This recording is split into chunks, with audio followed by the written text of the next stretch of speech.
இங்க ஒருத்தர் இருக்காரு, யாருன்னு உங்களுக்கு தெரியும். அவரு பத்திரிகையில் விட்டுருக்காரு, எடப்பாடி எடப்பாடி பழனிசாமின்னு சொல்ல எடப்பாடி ஒரு முழுகும் கப்பல், அதில் யாரும் ஏற மாட்டார்கள், நன்றி மறந்த துரோகி ஆற்றினால் தான் அதிமுக காப்பாற்ற முடியும்.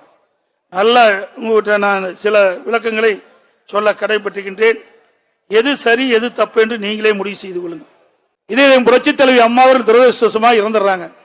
அப்பா இவருக்கு முதலமைச்சர் வாய்ப்பு ஒரு சூழ்நிலை கிடைக்கப்பெறல.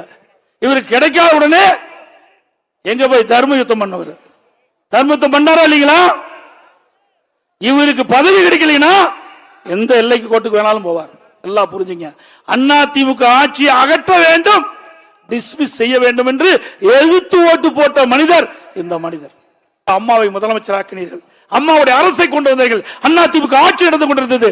அந்த ஆட்சியை வீழ்த்துவதற்கு திமுகவுக்கு துணை நின்றவர் இந்த மண்ணிலே பிறந்தவர்.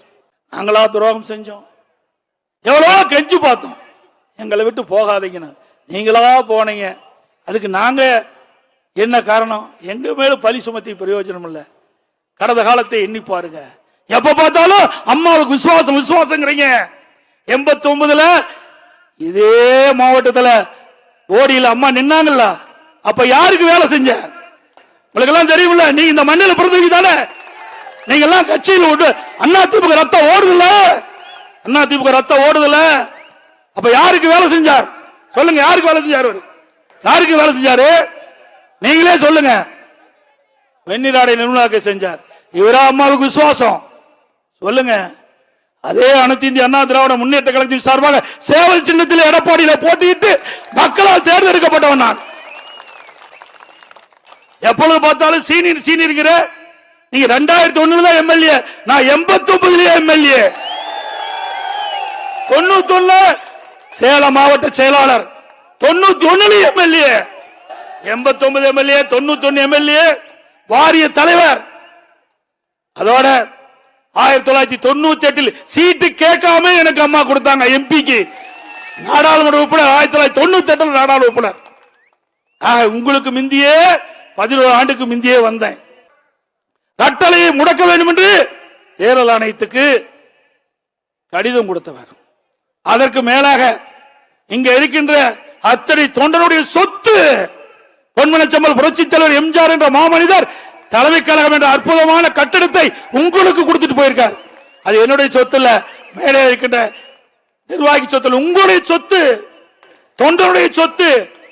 அந்த சொத்தை தலைமை கழகத்தை, சென்னையில் இருக்கின்ற ராயப்பேட்டில் இருக்கின்ற தலைமை கழகத்தை ரவுடியில கூட்டிட்டு போய் அடிச்சு நொறுக்கி அந்த அலுவலகத்தை திமுக காரனால சீல் வச்சீங்களே, இது துரோகம் இல்லையா? சிந்திச்சு பாருங்க. ஆனா உங்களுக்கு வாய்ப்பு கிடைச்சது, நாங்கள் ஏற்றுக்கொண்டோம், உங்கள் பின் நின்றோம், உங்களோடு தோளோடு தோளாக நின்று பணியாற்றினோம். ஆனால் உங்களுக்கு பதவி இல்லை என்று சொன்னால் யாரையும் ஏத்துக்க மாட்டார். உங்களுக்கு நல்லா தெரியும், இந்த மண்ணில் இருக்கிறவங்களுக்கு என்னை விட உங்களுக்கு அதிகமா தெரியும். கட்சியை பார்க்க மாட்டார், அவரைத்தான் பார்ப்பார். எனக்கு அப்படி இல்லை. 2001 என்னுடைய தொகுதியை கூட்டணி கொடுத்தாங்க. அம்மா கூப்பிட்டு வேற தொகுதியில் நின்னுனாங்க. நிற்க மாட்டோம்மா, என் தொகுதியில நீங்க வேட்பாளர் அறிவிச்சிட்டீங்க, கூட்டணி கட்சியா இருந்தாலும் நான் உழைக்கிறேன்னு உழைச்சு அவரை வெற்றி பெற செஞ்சேன். இது கட்சிக்கு விசுவாசம். தலைமை என்ன சொல்லுதோ அதை கேட்பதுதான் ஒரு உண்மையான தொண்டனுக்கு அழகு. அதை நான் செய்தேன். இன்றைக்கு உங்கள் முன் உங்களுடைய ஆதரவோடு இங்க நிற்கிறேன். துரோகம் செஞ்சவர் எங்கே நிற்கிறார் என்று பாருங்க. நல்லது செஞ்சா யாரு வேணாலும் இங்க வரலாம். நான் உங்களை போல் கீழே இருந்து வந்தவன், கிளைக்கழக செயலாளராக இருந்து ஒன்றிய பொறுப்பு, மாவட்ட பொறுப்பு, மாநில பொறுப்பு, எம்எல்ஏ, எம்பி, அமைச்சர், அப்புறம் தான் முதலமைச்சர். இப்படி படிப்படியாக உயர்ந்து உழைப்பால் உயர்ந்து நிற்கிறேன். முழுகுகின்ற கப்பல் இல்லப்பா, இது கரை சேருகின்ற கப்பல். இந்த கப்பல்ல ஏறணும் பிழைச்சுக்கலாம், கப்பல்ல ஏறாதவன் நடுக்கல்லே போகலாம். யார் நடுக்கல்ல போறான்னு உங்களுக்கே தெரியும். என்னை பொறுத்த வரைக்கும் நான் எந்த மேடையிலையும் யாரையும் தவறா பேசினதில்லை. இவர் கூட நான் அண்ணன் தான் சொல்றேன், ஏன்னா நம்ம வயதிலே மூத்தவர். ஆனால் இவர் மற்றவருக்கு வழிகாட்டியா இருப்பதை விட்டுவிட்டு அவருக்கு பதவி கிடைக்கவில்லை என்ற காரணத்தினால் ஏதோதோ பேசிக் கொண்டிருக்கின்றார். கடவுள் ஒருத்தன் இருக்கின்றார். யார் நல்லவர் கெட்டவர் என்று முடிவு செய்யக்கூடிய காலம் வந்து விட்டது. இன்னும் ஒன்று சொன்னார், 2026 அண்ணா திமுக இருக்கார் சொன்னார். 2026 இதே மேடைக்கு நான் வருவேன். மீண்டும் அண்ணா திமுக ஆட்சி மலரும். அனைத்து கழக தொண்டனும் புத்துணர்ச்சியோடு செயல்படுவான். இது இருபெரும் தெய்வங்களால் உருவாக்கப்பட்ட கட்சி. எந்த கொம்பனாலும் இந்த கட்சியை வெட்டி தடுத்து நிறுத்த முடியாது. என்னை போல 6 லட்சக்கணக்கான தொண்டன் இந்த இயக்கத்தில் இருக்கின்றான்.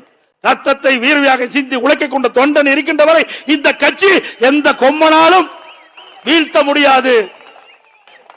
ஆக விவசாயிகள் என்னுறால் அந்த வயலில் இருக்கின்ற நெற்பயிர்கள் நல்ல வளர்ந்து விளைச்சலை கொடுப்பதற்காக களைகளை எடுப்பார். அப்படித்தான் இப்பொழுது அண்ணா திமுகவிலே களை எடுக்கப்படுகின்றது. பயிர் செலுத்தி வளர்ந்து நல்ல விளைச்சலை 2026 கொடுக்கும் நேரத்தில் தெரிவிக்கின்றேன். இந்த பத்திரிகையில் வருது, ஊடகத்தில் வருது, இதையெல்லாம் விட்டு தள்ளுங்க. மக்கள் தெளிவா இருக்கிறாங்க. அடுத்த ஆட்சி அண்ணா திமுக ஆட்சி முடிவு கட்டி விட்டார்கள். அதனால இந்த ஊடகத்தில் வர செய்தி, பத்திரிகையில் வர செய்தி, இதையெல்லாம் மறந்துடுங்க.